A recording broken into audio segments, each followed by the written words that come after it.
Good morning, class 10th. Again, I welcome you all in the social science class. Today we will discuss the question answers of topic 2, the rest of the questions. Up to question number 24 we have done. Today we will discuss the rest of the question of this topic. How was the assembly disbanded? Assembly को disband कैसे किया गया, उस पर कैसे हटाया गया? When the Prussian king rejected the crown and joined other monarchs to oppose the elected assembly. Now, here see who was offered the crown in the Frankfurt Parliament? Friedrich Wilhelm IV, King of Prussia.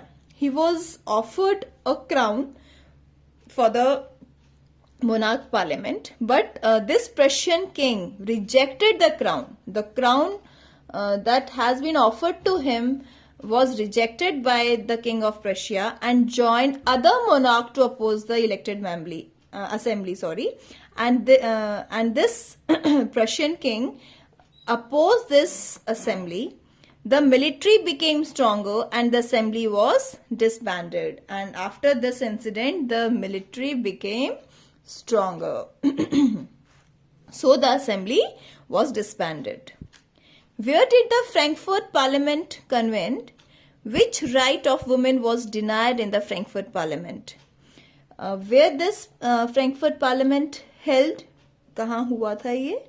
और which right of women was denied? और women के किस right को deny किया गया उस parliament में, Frankfurt Parliament में?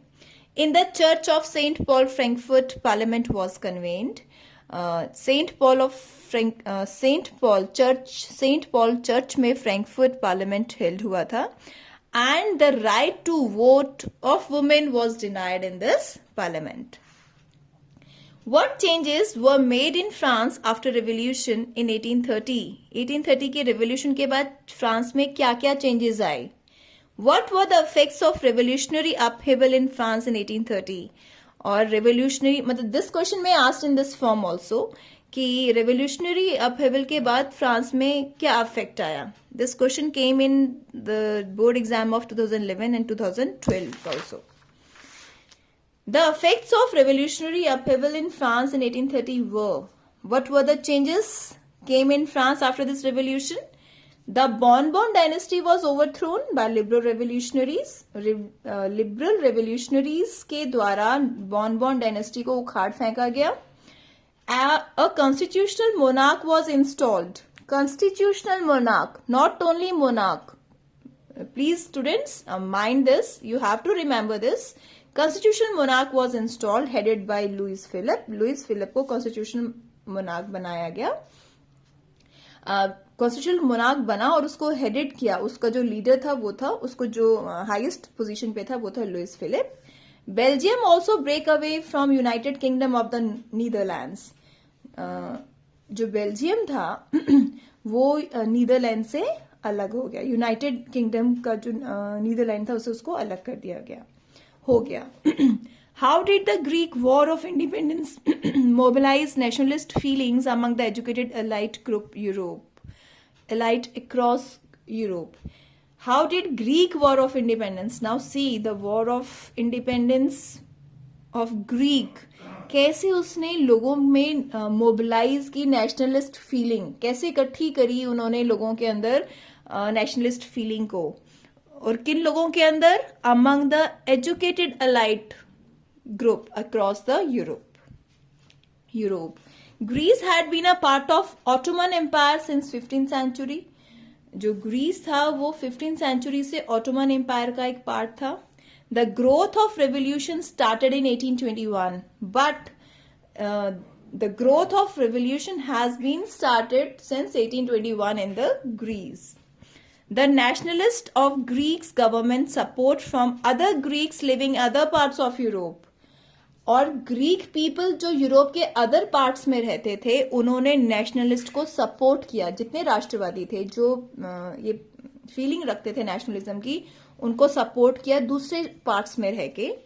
Poets and artists also support the nationalists and promote their ideas.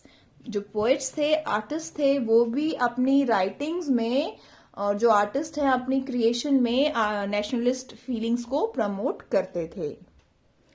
How did culture play an important role in creating the idea of nation? Now see, how did culture play?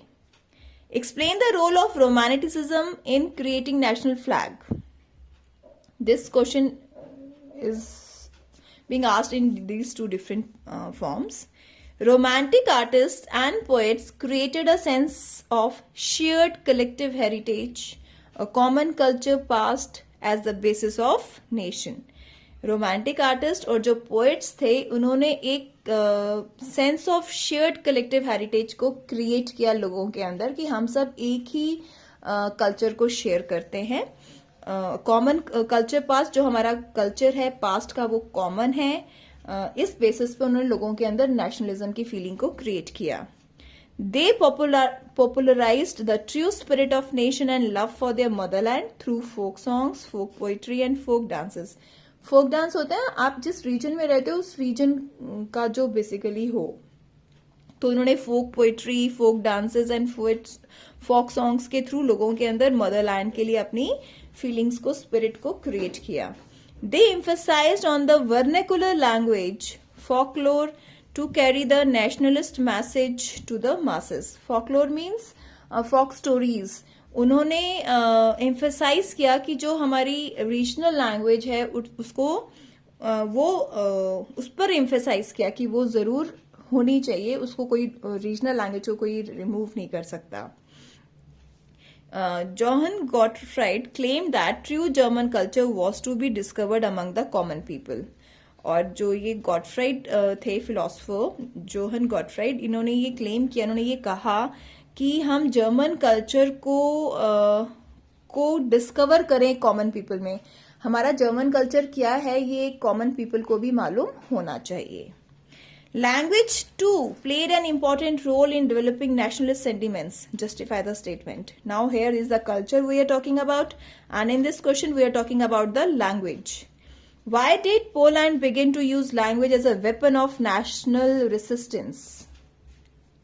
See students, I always used to tell you that answer of the question may be same sometimes, but the way of asking that questions can be different. So please you have to understand the question carefully first of all, and in case you are not getting the exact answer of that question, so you can write some points there which is similar to that question. Okay. So the Russian occupied Poland and forced the people to use only Russian language, and Polish language was forced out of the schools.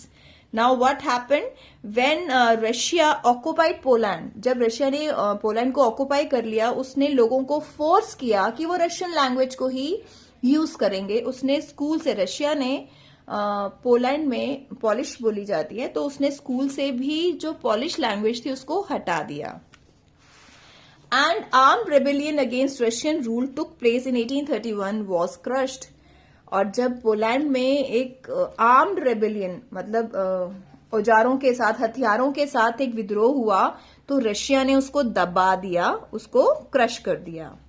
कब हुआ था वो? 1831. A large number of priests and bishops were punished, sent to jail or to Siberia because they refused to preach in Russian. And जो पादरी थे, priest थे या bishops थे, उन्होंने अगर रशियन लैंग्वेज में टीच करने से मना किया, क्योंकि they use to use the Polish language. Russian ने बोला कि नहीं, आपको पोलिश नहीं यूज करनी, आपको रशियन यूज करनी है, तो बिशप्स ने उसको मना किया, उन्होंने रशियन लैंग्वेज यूज नहीं करी. या तो फिर उन्हें जेल भेज दिया जाता था या उन्हें साइबेरिया भेज दिया जाता था एग्जाइल में, और कि अगर वो रशियन लैंग्वेज में नहीं पढ़ाएंगे. So the use of language came to be seen as a symbol of the struggle against Russian dominance. तो रशियन डोमिनेंस के अगेंस्ट जो स्ट्रगल हुआ उसमें लैंग्वेज ने एक बहुत इंपॉर्टेंट रोल प्ले किया. Why the 1830s were the years of great economic hardship in Europe? Explain any three major hardships faced by small producers and peasants in Europe in 1830s. In two different forms I have written this question. Major hardships faced by producers and peasants were, कौन कौन से hardships उन्हें face करनी पड़ी?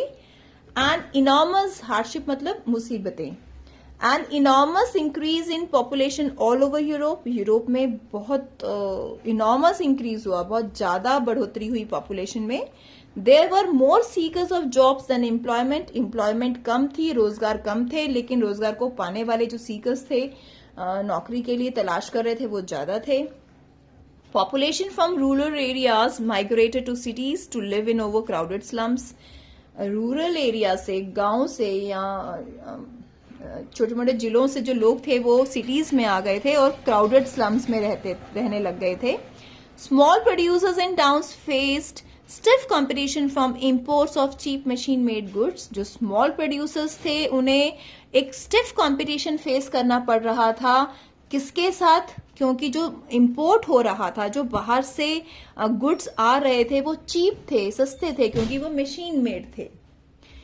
Peasants were overburdened with feudal dues, और जो peasants थे वो ओवरबर्डन थे फ्यूडल ड्यूज से. I have discussed this feudal dues in the previous videos also. What was the condition of France in 1848? 1848 में फ्रांस की क्या कंडीशन थी? In 1848, food shortages and widespread unemployment brought the population of Paris on the roads. Unemployment की वजह से और shortage, food shortage की वजह से जो पॉपुलेशन थी वो कहाँ आ गई थी? पेरिस में, सड़कों पर. People erected the barricades and the king was forced to flee. लोगों ने बैरिकेड्स लगाए हुए थे. जो बैरिकेड्स होते हैं, जब हम, you have often seen that when some minister और some chief minister has to come, what we put on the sides, we just made a barricades there. हम क्या करते हैं, रुकावट के लिए बैरिकेड्स लगाते हैं ना, वो लोहे के या वुडन लगा के उसको फिर बांध देते हैं और एक पाथ बना देते हैं. तो दैट बैरिकेड्स, जो लोगों ने बैरिकेड्स को उखाड़ फेंका और जो किंग था वो भागने पे मजबूर हो गया. फ्ली मीन्स भाग जाना. National assembly proclaimed a republic and granted the right to vote to all adult males above the age of 21 years. अब नेशनल असेंबली ने क्लेम किया कि अब ये रिपब्लिक हो गया है और राइट टू वोट दे दिए गए सभी अडल्ट्स को जो 21 ईयर्स से ज्यादा थे. This was the condition of France in 1848. Why did weavers in Silesia revolt in 1845? Silesia के जो वीवर्स थे, बुनकर थे, उन्होंने 1845 में रिवोल्ट क्यों किया, विद्रोह क्यों किया? In 1848, weavers in Silesia revolted against the contractors who supplied them raw material and gave them order for finished textile, but later on reduced their payment, so weavers became angry. So what happened there?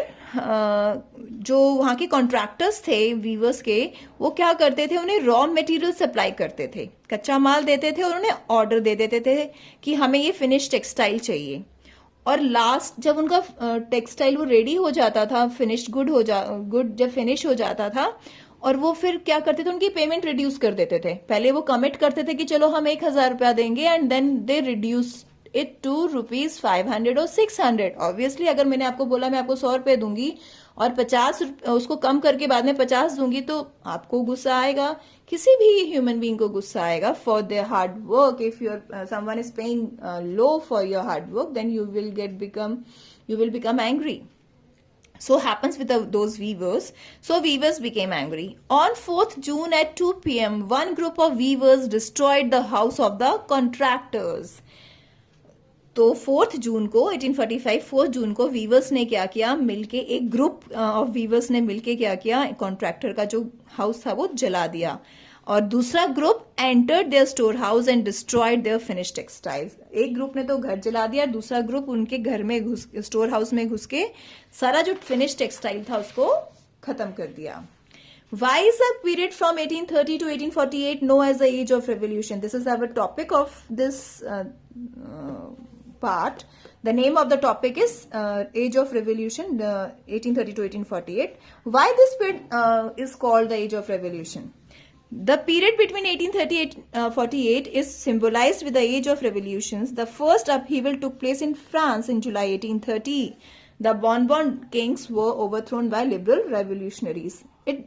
This Age of Revolution was begun in the year 1830 in the month July 1830 first जिसको कहते हैं बिगुल बजाया सबसे पहले वो France ने बजाया था और उन्होंने बॉनबॉन डायनेस्टी को उखाड़ फेंका था किन्होंने लिबरल रेवोल्यूशनरीज ने The Greek War of Independence began in 1821.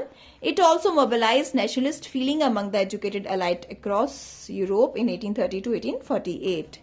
In 1848, a revolution led by liberals, liberals here means educated middle class, also took place. A constitution for a German nation was drafted, which was to be headed by a monarchy subject to a parliament. Now examine the role of women in the nationalist struggle of Europe. This question came in the year 2011. A large number of women had participated in the liberal and national movement in Europe. Their role were women formed their own political associations. इन्होंने अपनी political associations बनाई. They founded newspapers and took part in political meetings and demonstrations. They were denied the right to vote and not allowed to enter the Frankfurt Parliament as representatives, but attended only as observers. What changes were made in Europe after the movement in 1848? 1848 की movement के बाद Europe में क्या changes आए? Serfdom and bonded labor were abolished in Habsburg and Russia. Very important. The Habsburg rulers granted more autonomy to the Hungarians in 1867. So that's all for today. In the next video, we will start the making of Germany and Italy. Thank you, students. Have a nice day.